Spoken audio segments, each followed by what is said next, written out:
big black Hemi overlord. I don't know, because she's like, ugh.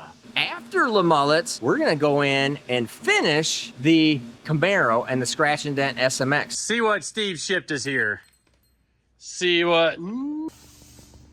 Well, it's coming back out.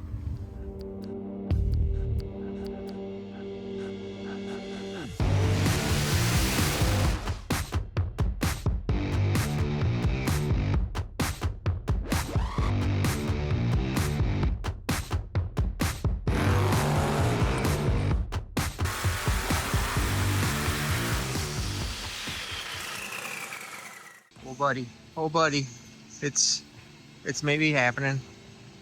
Now, just because the valve cover's off doesn't mean this thing's ever been torn apart. I had some people ask that question. Oh, what's wrong with it? It has the valve covers off. It's all torn apart. It's not all torn apart. It had the valve covers off. So it's a big cluster cuss to get this all in the boat. Everything's fine. Everything's still all exactly the same. We've been waiting for Camille to come back, and this is what's been the holdup, because getting this in the boat is no easy date. So Camille is here, lining up drives, lining up all this stuff. I'll just show you this real quick. So lining up that pump drive, and then the blower and intercooler, like intercooler inlet, intercooler outlet. This is, there's a saying where you say like 10 pounds of crap in a 5-pound box. This is somewhat near 25 pounds of crap in a 5-pound box. So interesting as this thing all is going in. So I think they're getting ready to set it in there right now so we can start some process, but had to do a ton of lines and fittings and cooling system. Wow.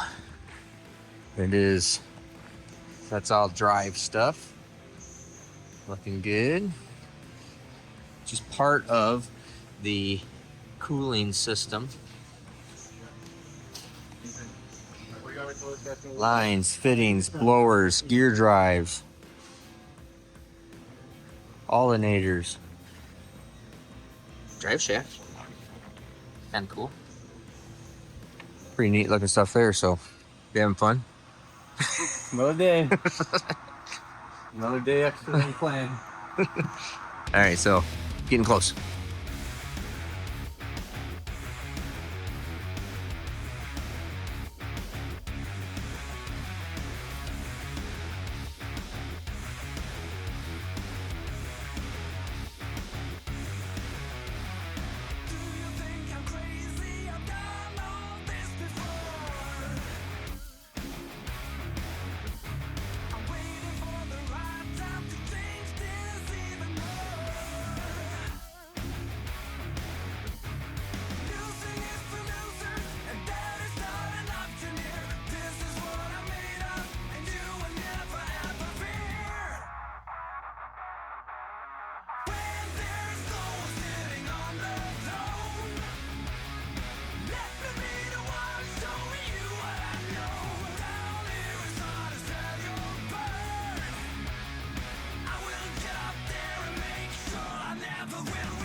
Well, it's coming back out.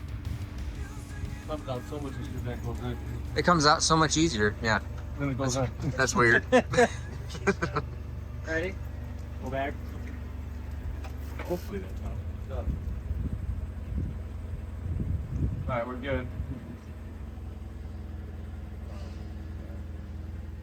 So, Alright. So do a very brief explanation of it don't fit currently. Or it can fit. All right, yeah. It's a mother trucker. It fits. It would fit into the boat, but with it would not allow good access to put it together or take it apart. Or honestly, to even put it together, you'd be piecing it together one piece at a time over a course of like 20 different pieces. hour, 2-3 hours at a time to get those pieces in. And if you ever need to adjust something, get something, the access areas that we used to have to put hands in now become basically for finger stuff, and it's just too tight. It's too tight. So So the only way we can make it happen is, you know, build a much bigger access hatch panel, so we could actually get to it, get it in and out without taking it apart and put it all together in one piece. You know, when we take the hatch off, even when it's in, accessing stuff will be much easier. Getting to the blower if you want to get it in and out, doing that kind of thing, rather than trying to have to pull the motor every time, which would be a disaster. So it'd be a disaster. We see that it's bad enough, it's not worth the effort to try to put everything together now, so we're gonna modify the boat and make it possible easier again. Possible / practical. Yep. Practical-ish. All right. Other than that, at least, you know, it was still necessary to get it in there to see what we're dealing with, see where our clearances are, where issues are, and where we're going to need to make it bigger to make it all work. And, you know, so it wasn't an entire waste of time, so we'll take it. All right. Till next time we meet.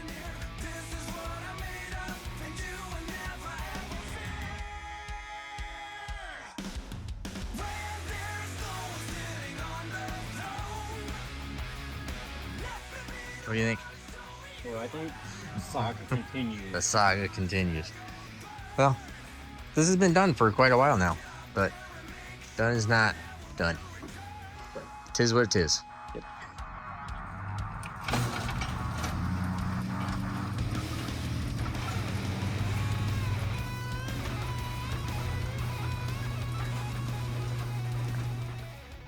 All right, so you saw it. The big jet ski had to go. You just saw the whole thing of what's going on with it.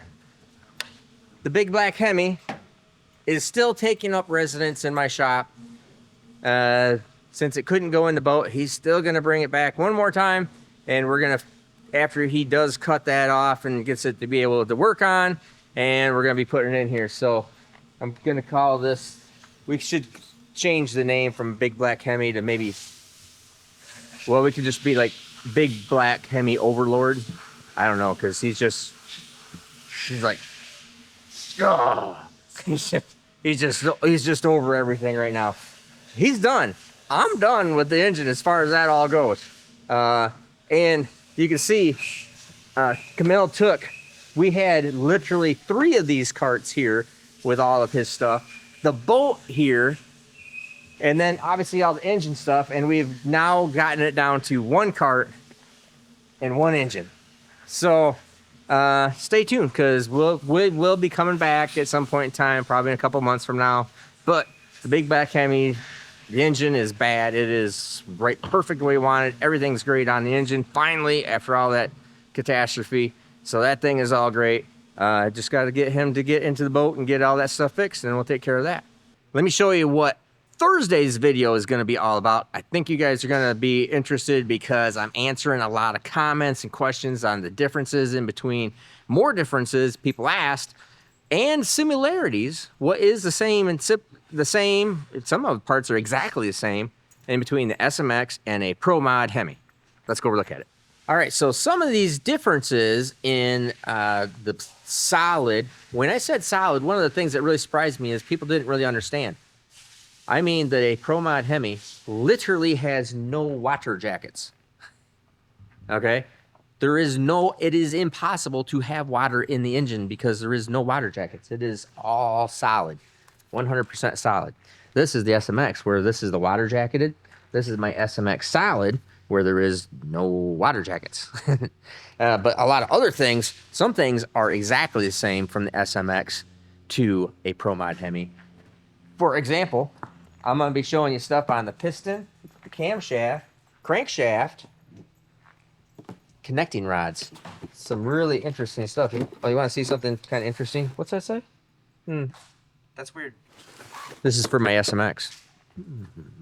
All right, and looks like Kevin has got the scratch and dent. Let's see what he's got to say. All right, big giant box. You ready to put this thing in? I'm excited. I'm excited. You excited too? Yeah. I mean, Steve sent us a giant box. This is a big box. But Yeah. it's a big motor. And I mean, like, This is a big motor. It's a big motor. This is a big motor. Make big horsepower. Yeah. Lots of power. Yeah. Let's get this thing in. Lots. Well, I mean, yeah. I guess let's. Yeah. Well, let's get it out and then get it in. Let's. Yeah. Good plan. Yeah, Okay. okay. So let's do that. See what Steve shipped us here. See what.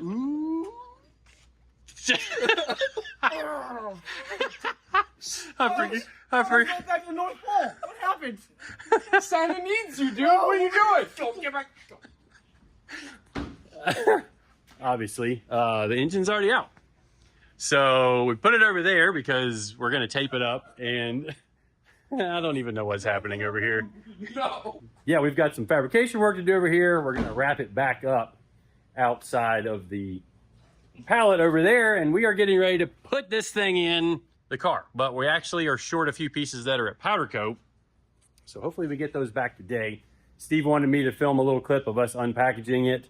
Lots of stuff happening.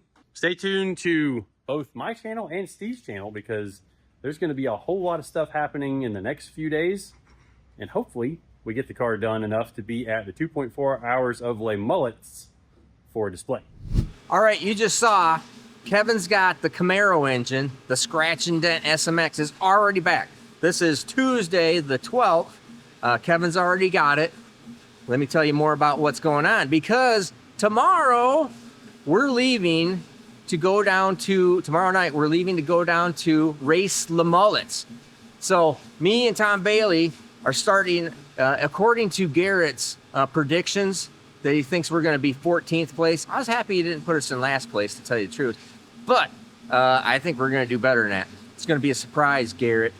So anyways, we're going to go down there and race Les Mullets. So make sure you're watching. Make sure you get your tickets. Make sure you do all the deal. It's going to be a really cool race. We're racing against Jeremy McGrath, racing against Greg Biffle, racing against Travis Pastrana. All cool. That's super neat. And obviously, you know, the regulars, Kevin Smith, Garrett, you know, JH Diesel, blah, blah, blah. Derek, all those guys. But it's going to be a pretty hard field. So I'm going to be happy to, A, finish it, B, do better than 14th, just so I can say that we did better than 14th to Garrett. And in fact, I tell you what, if we can finish the race without crashing the car, without Bailey crashing the car, without me crashing the car, pretty good chances we're going to finish higher than 14th.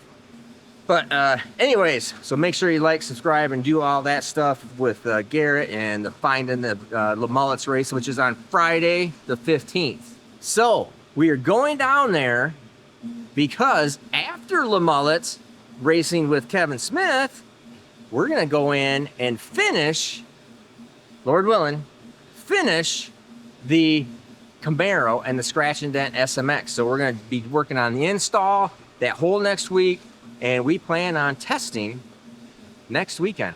So not the 15th, 16th, but the following weekend we plan on testing. So make sure you come back for all the videos. Next week we're going to have all videos on Les Mullets, and we're going to have video on the SMX going in Val's Camaro. It's going to be awesome. So I'm really looking forward to it. Lord willing, we're going to be testing it and bring it back home with us to get painted. So it could be the whole finalized deal of that whole deal with the Camaro. So that's going to be awesome. Working with Kevin all week. Then I even have to fly out and go to Streetcar Super Nationals in Las Vegas in the middle of next week to go help with the SML and Jason Sachs deal. You see that right here, because that thing is flying, and we're going to just keep on working on the tune and getting that thing all sorted out, and then fly back and go test the Camaro. All right, so you see that I'm standing here in front of the world's best looking Trailblazer SS, and maybe even one of the fastest ones in stock form. You know, no roll cage or nothing. Thing's bad. Lots of video on this thing. So we have already called. The lawyers selected the winner. They asked me. I called them, talked to him, and this is Joe from Georgia. He's a truck driver down there, an avid viewer of the Steve Morris engines, and is even a fan of Trailblazers. Was actually trying to get the Volvo version of the Trailblazer SS. There is one, actual GM Volvo Trailblazer. Yes, that had the same 6 liter in it. So avid fan. He is pumped up. So he's going to be coming and picking this thing up Saturday after Thanksgiving. So you'll stay tuned for that. Like I said, great guy. Talked to him yesterday. Everything's all done there. So sorry if you didn't win it. I'm glad it's going to somebody that I think really deserves it and is looking good. So stay tuned for more on that. So remember, come back Thursday, 7 p.m. for the differences in between your questions answered or your comments answered about differences and similarities between a Pro Mod Hemi with no water provisions, and the SMX, because there's a lot of similarities. In fact, a lot of exact same parts. Some interesting stuff I'll talk to you about. And we're going to do just starting a nitrous conversion on a symmetrical headed small block Chevrolet. So come back Thursday, 7 p.m. For that, because I think you'll find that pretty darn interesting. Anyways, I'm Steve Morris. Leave a comment. I appreciate you. Have a great day.